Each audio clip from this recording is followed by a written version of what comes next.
wanted to learn more about the influences, ancestry and heritage that contributed to the uniqueness of Gibraltarians. Morocco did not disappoint. It enthralled me, educated me and humbled me. Yet it left me hungry for more. I decided that my next step in this voyage of discovery should take a more personal turn. I wished to explore my grandfather's ancestry, and this brought me to Malta. But my very first encounter with the Maltese was in May this year, at the Estadio del Algarve, Gibraltar's home ground.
When you see Stephen, tell them we want 2 team lists with squad names, the whole lot, 2 copies for the van. Okay. Yeah? Yeah, I'll bring them down. And you bring them down, yeah? Thank you.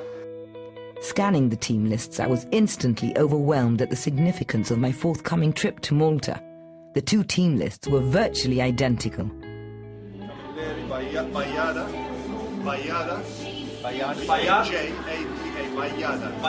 The J is a Y.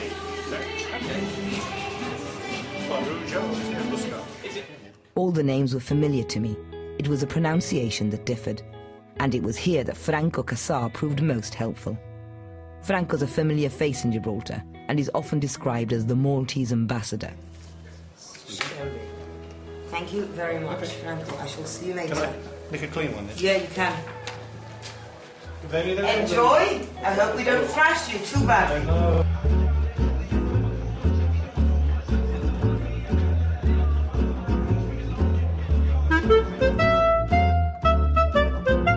As the teams marched out onto the pitch, the similarities continued.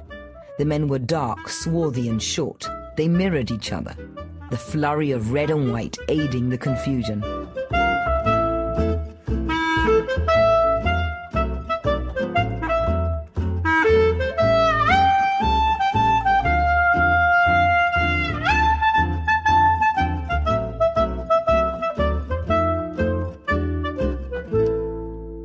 Franco, first I'd like to say thank you for taking some time out from the match. It's a pleasure. Are you the only Malta supporter here? I suspect I am, so whatever happens today, I'm going to love. Wearing a very discreet little flag with I've got two. With a Gibraltar badge. I thought I'd better go. That's been added on since I saw you last. Let's be clear, I support Gibraltar unless Malta are playing. There's many, many similarities. I've said this many times before. There's similarities in the way people speak and the way the people act, the way they congregate around the family, how you treat kids.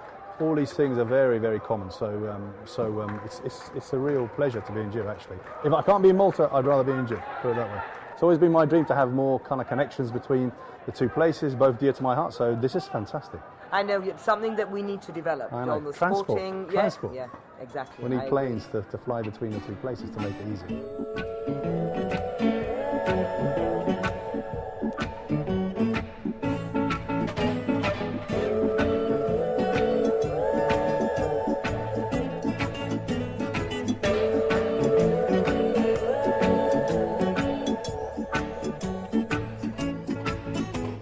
It seemed fitting that upon my arrival in Malta, I should meet with Leo, Franco's cousin. He wanted me to meet the family, all 60 of them. In spite of the large number, the gathering was intimate and warm. We chatted easily as we devoured the deliciously roasted homegrown pork and locally produced wine. I felt very much at home. Malta is my native country, you know. I've been born here, brought up here, lived here, and I really enjoy living on this island. You don't have to travel much. We've got some very beautiful places on the island. I've been to Gibraltar 3 times. I've got a cousin there. The first time I was there, I got the telephone directory, and I thought I got Malta's telephone directory, you know, with all the Maltese names in it. I said, this is a replica of our telephone directory in Malta, you know.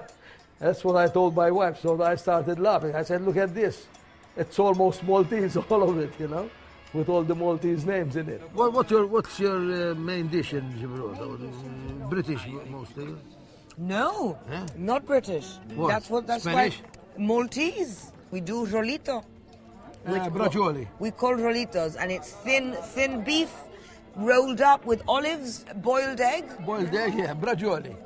Olives. Rolito. No cheese, I don't think. No. We do the cheese in the courgette, in the calabacine. Yes, with arabali. We make cheese pie. The cheese pie and the spinach pie.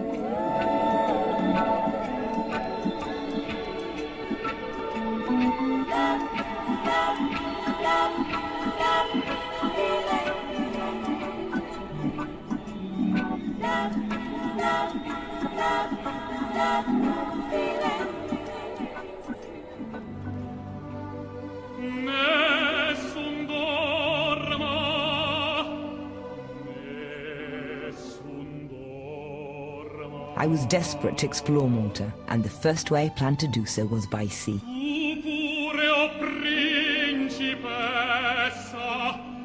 Malta, like Gibraltar, is strategically located.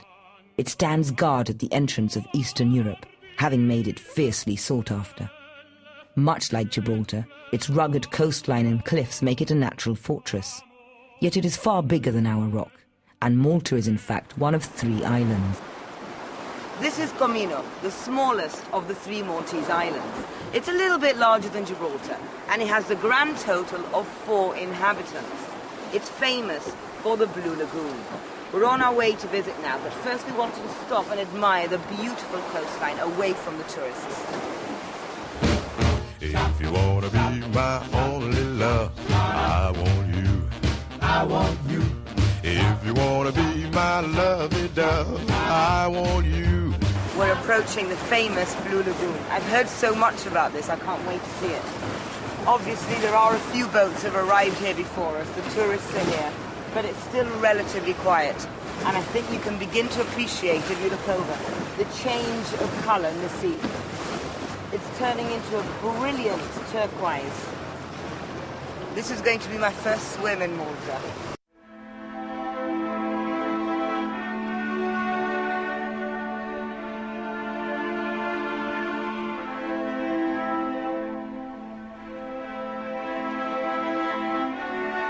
The strikingly blue, crystal clear water did not disappoint. Swimming away from the crowds, I was joined by hundreds of fish. I simply can't understand how the Maltese can bear to share this little slice of paradise.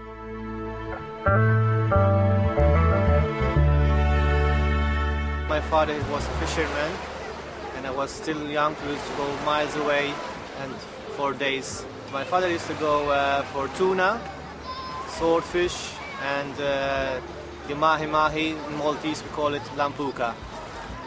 Season starts from August till November.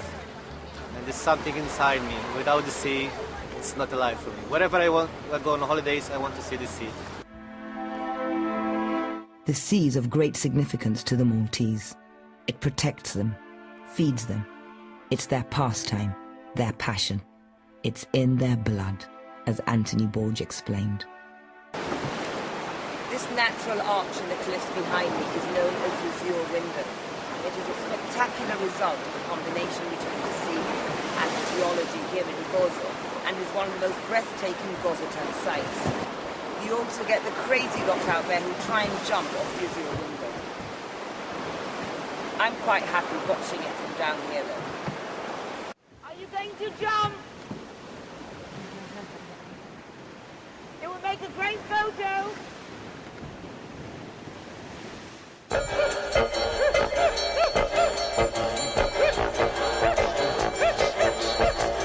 We've come round to the northern tip of Gozo.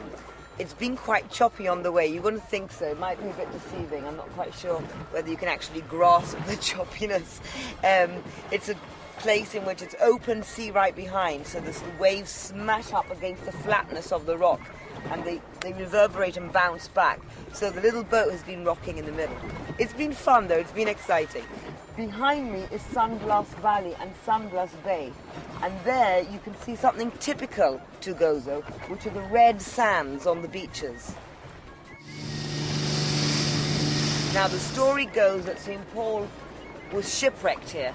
There's a reef underneath the sea here. His ship got caught up in it and he got stuck here. He was taken ashore and he stayed here for a while.